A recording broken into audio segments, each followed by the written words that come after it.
Welcome back. Here's RealConvo's Miranda Khan.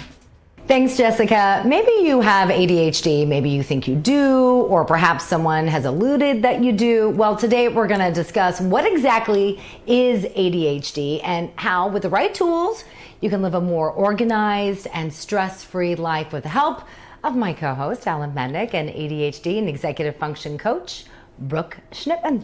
Thanks so much for joining us. Thanks for having me. Miranda, you're loving the show, aren't you? I am. You're actually paying attention. You always wanted to get inside my head. Now Brooke's going to help us do that. You had to see me this morning because I was going crazy. If we could have videoed that, you would have been, oh my God, it would have been perfect. But you actually do have ADHD. I do, and I've been diagnosed with it. But some people think they do. Maybe you think you do, but we don't necessarily know. Well, that's one of the things is the perception behind it. Right. Everybody, somebody's going here, going there, not focusing. Oh, you have ADHD. Right. The perception is that basically you can't focus, but it can be something disabling.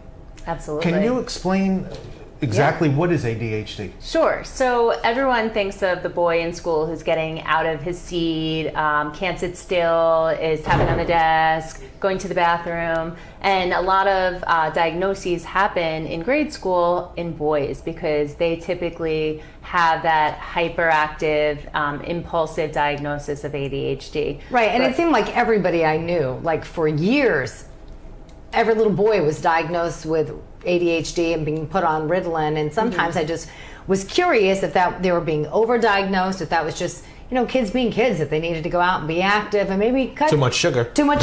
I mean, I wish I had that energy sometimes.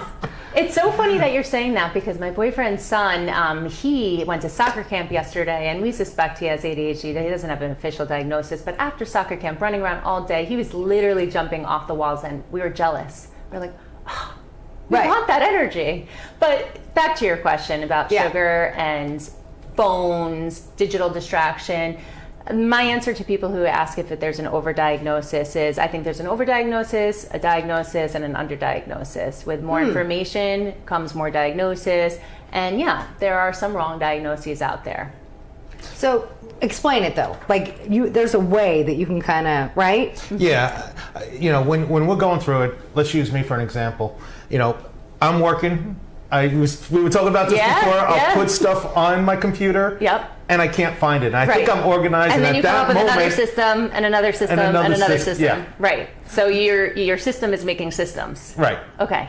So got it. yeah. So there's a lot of that going on. But the other thing that goes on with me is I have anxiety. Sure. ADHD is common with people with anxiety or vice versa? Yep. So a lot of times people are diagnosed with anxiety and depression, but really the underlying system is ADHD. And then some people who have ADHD also have, anxiety and depression.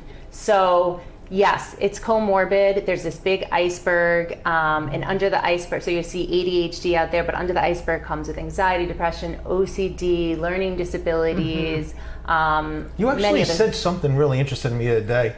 People with ADHD also want to please other people. They just try to overdo things sometimes. Yeah. So that's a big thing. So there's this assessment called doitscared.com. I love it. And you can go on there, type in some questions, and it comes out. And the majority of my clients have people-pleasing personalities and also procrastinators. And the procrastinator comes with perfectionism because you don't think that you have the right answer to whatever the project is, or it's good enough.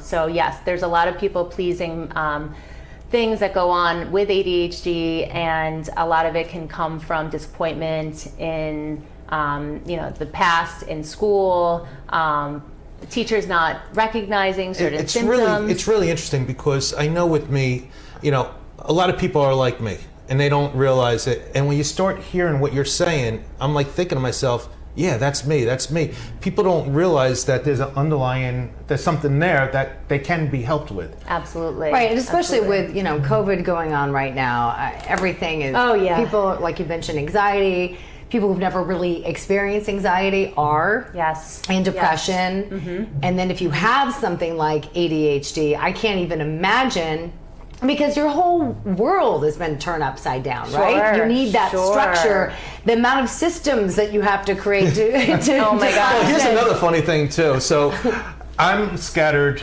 usually when I'm outside. The 2 times I could really focus and concentrate, don't laugh too hard, are when I'm driving and when I'm in the shower.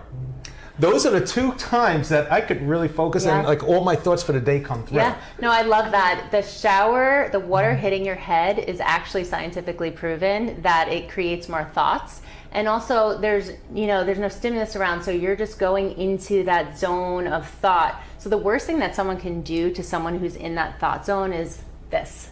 Like, don't disrupt that, because that's when really creative thoughts come out, You don't have to worry about me doing that, unless you've been in there for a couple of hours, and But on that is also when you're about to fall asleep. That's where really creative thoughts come out as well. For me, it's going out on walks. Okay. Like, I completely, we've talked about this before with guests, I just zone out. Yeah. And that's where I get my best ideas. Like, I actually write and get all of my thoughts and come back. If like I'm stressed, I go for a walk, come back. Well, it's amazing. So Mel Robbins, she has ADHD and she has a million tasks, just like all of us. We all have things that happen in life, but she makes it a point to meditate or take a bath, even though she has so many tasks, because then it retrains her brain to actually be able to focus when she's taking on the next task. And that break is so important to have mental clarity. And So go into a little bit about, again, I might have ADHD. How do I know I have it? Obviously, you go to a doctor, I guess psychiatrists or... Psychiatrists, psychologists, social workers. There's many different practitioners who can diagnose you. But you also mentioned there was something you go online and take 16, what was it? No, that's just a personality test. We're talking about a lot of different tests. About that. He lost focus there. ADHD right there. No, that was a personality test. But we'll do that sometime when we have you back. But we only have... about 4 minutes remaining here, so I want to make sure we focus. So there's an adult, it's a survey that you can take, answer a bunch of questions, and then it can spit back out if they suspect that you have ADHD. But you can't diagnose it yourself. You actually have to fill out a bunch of surveys, have someone who knows you from childhood. Can they go to you? No, I do not diagnose. So you do I not... can suspect that someone may have it, and I treat the behavior, and I create systems and more productivity and focus and organization and clarity, but I can't actually diagnose someone with ADHD. So you do need to go to a professional and get that done. So we only have a few minutes remaining, so I want to make sure she actually can go through some of those systems to help us. Exactly. You were thinking like me? I was going the same way. Thinking about what system to come up with for my system. I just want to see what I could do to help myself. So without even being in the car or being in the shower, isn't that amazing right there? Yeah, that's the effect you have right there, Brooke. Thank you. Let's talk about a few of those systems. So we have some slides. Absolutely. Go over it a little bit. Just some of those systems that can help Alan. And of course the viewers. So really organizing the chaos around you. So, Abraham Lincoln talks about like sharpening your axe to cut down the tree. So you really need to just take a step back sometimes before jumping into things. So organizing, I love morning routines. Love that, because that's the time where I don't have to attend to social media. I don't have to attend to my task. I just, sit down, drink my coffee, read a book. I feel knowledge is power, and then meditate, right? A journal, and that's where all of my creative ideas come in also, and I feel like I'm more present. So morning routine, I fully push. Oh, and exercise, of course, in my morning routine. I actually feel like when I do work, I do it better in the morning. So I like to have my coffee. Yep. Same thing. Yep. But that's when I can't talk to her at night. I'm like done. Yeah. But in the morning, I'm like good. That's when I get all my work done. Not everyone with ADHD works best in the morning. Some people have their best ideas at night and they can just go. And that's fine if they're a night owl, but they have to be able to manage their reliable sleep. The reliable sleep is super important. So it doesn't mean that you're in bed for 8 hours. It means that you are transitioning to bed and you are sleeping the entire time in a REM state, and you're waking up feeling rested. Right. Because lack of sleep can create more ADHD-like symptoms, even in people who don't have ADHD. So when you work with somebody, you tailor it to what their needs routine are. is. A need. Totally what their needs are. I find out where they're at, what habits they have, and we know not all habits are good habits, right? So getting rid of those bad habits and then moving on to positive habits in a habit stacking method to create an entire system that works for them where they feel confident and successful, usually in around 3 months. So we got about a minute and a half left. Let's go through a couple other tools or advice that you give some of your clients. Yeah, so while they're completing a strenuous task, to use a Pomodoro type of method. So focus for 20 minutes, take a 5-minute break, 20 minutes on, 5 minutes off. So that gives you the optimal brain power to focus on your task. Okay. Have a clean desk like this. Do you know? Yeah, I know. I should have put the picture in. I know. But seriously, Steve Jobs, his office had 3 pieces of furniture. It was a white wavy desk, a motorcycle, and a chair. Nothing else. He didn't even have his Apple computer on it. I don't like a lot of things in my desk, but I told you my mother was kind of, a hoarder. I mean, she wasn't diagnosed, but, knickknacks on every single thing. And I thought maybe it was me having ADHD, but it was actually probably because I lose stuff, couldn't find it, get distracted. But she just had stuff You had everywhere. bad routines. Right. So you got rid of those routines once your mom wasn't implementing that and you were an adult, right? And then you came up with your own.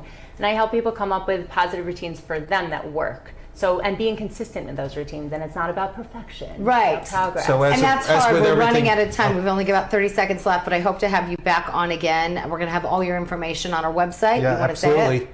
www.realconvo.com. it? So good. Good job. Yeah, you were great. Hope to have you back Yes, on. thank I think you you're going to so help a much. lot of people. Thank you really you. are. Thank you so much for And having we me. learned something. Clean your desk. There's a lot I got to do. That's the start. That's the start. No, I think it was great. Brooke, thank you so much. Appreciate it. Thank you. Hope to have you back on again. Yes. Absolutely. And keep it right here because there's still more to come. You're watching